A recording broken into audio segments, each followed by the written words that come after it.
Hi, John here. Today is Sunday, the 23rd of May 2015, and I've just got back from Auckland University where Catherine Austin Fitz put on a seminar for the global rebalancing or reset seminar.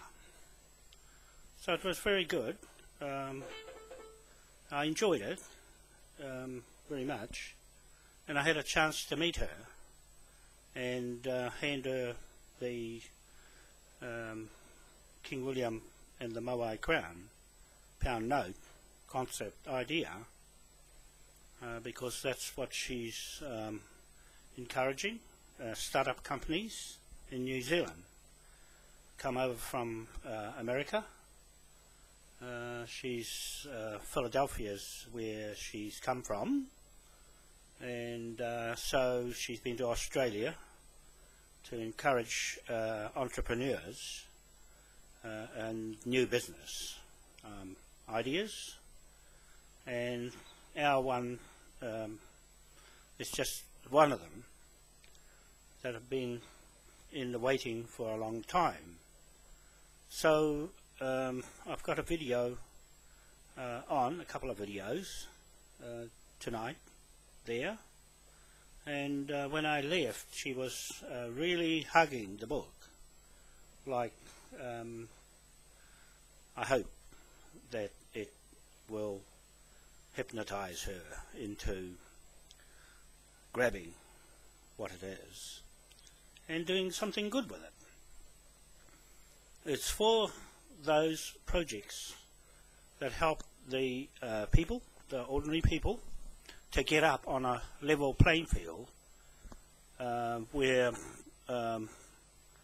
the superpowers are balancing with the ordinary worker and the emerging companies amongst the corporate world, and giving a hand up to some of the bright ideas out this way in New Zealand, at least from America, looking for new business. So I was very happy that my friend let me go there, because I really like going to those discussion groups, and I miss them very much, the seminars, and especially when there's like-minded people that are there thinking of the same what if and what's happening in America, why she says we do it nicely or we do it rough. And what she meant was, quite plainly, that America uses force to keep control, and she says force is not going to work in the long run. It has to have the money, rather than going to prop up militaries to hold on to power, to distribute the money amongst the people where it's come from in the first place. And there's a lot of money missing, she said. There's a lot of money missing. And I saw Ellen Grayson on her videos she showed, and I'm very aware of the way he talks, asking Congress, where's the money? Where's the trillions missing? So they've got this sinkhole where she's got a big question mark on it of the equity and the spoils of where all the funding goes into a black hole called the military to keep control over the people. And that's how they're making their business work around the world, by using brute force. Like, if you don't listen to us, we'll fix you up. But she says that approach has to change. It has to change. I agree with her that you can't have that attitude and think you're going to trade and keep the people, and with technology amongst the ordinary people who have got all the ideas but they're holding on to them, and America wants them to give it up. You see, they try and keep control of the patents, but the people are just throwing it out there, like what we're doing, throwing all our ideas in the open, and a lot of new technology is just thrown out in the open to help yourself.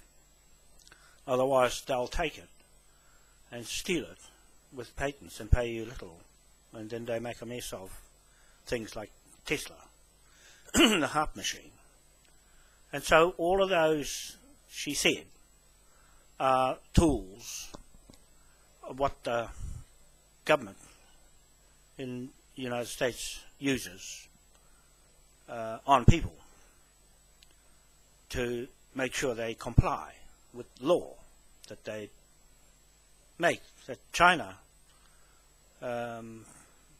doesn't like being bullied, and neither does a lot of other countries don't like being bullied into submission and buying their money, their US dollar.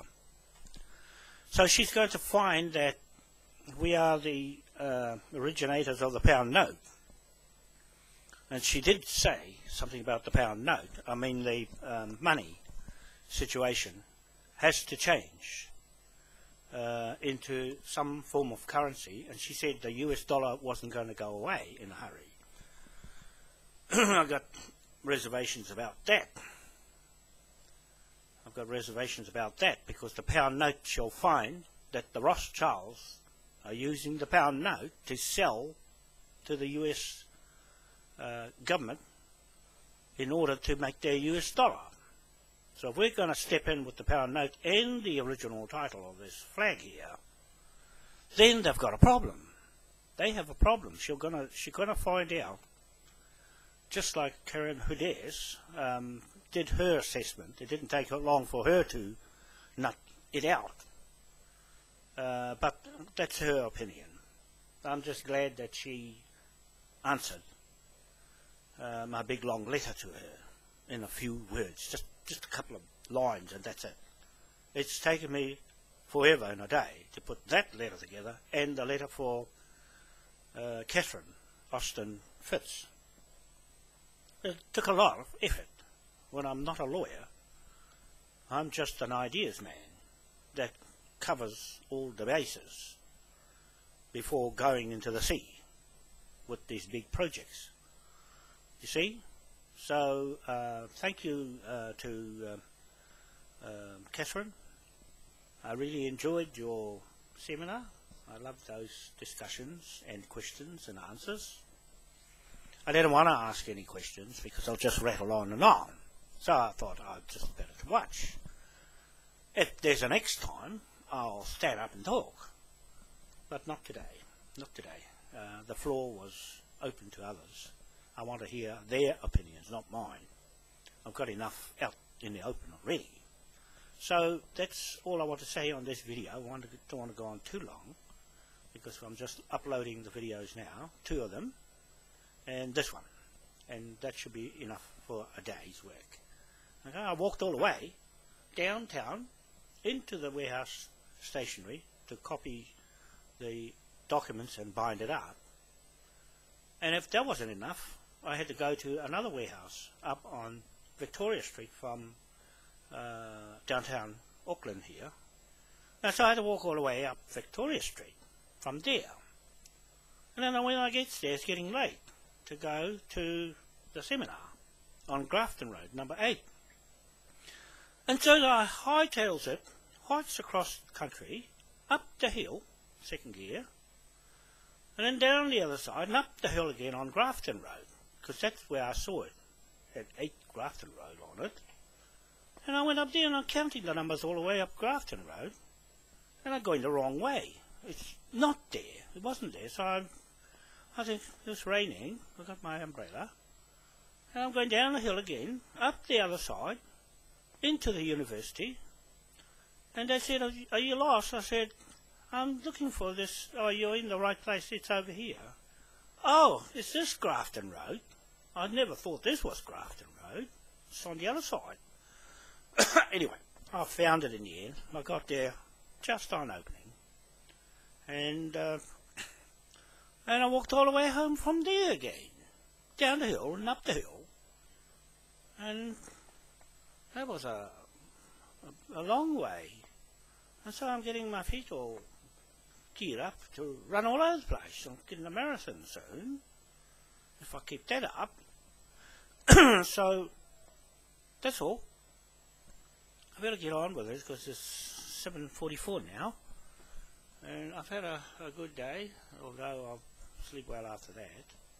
Anyway, I'm just saying, I enjoyed my seminar for a long time in the university. The last time I was there was years ago.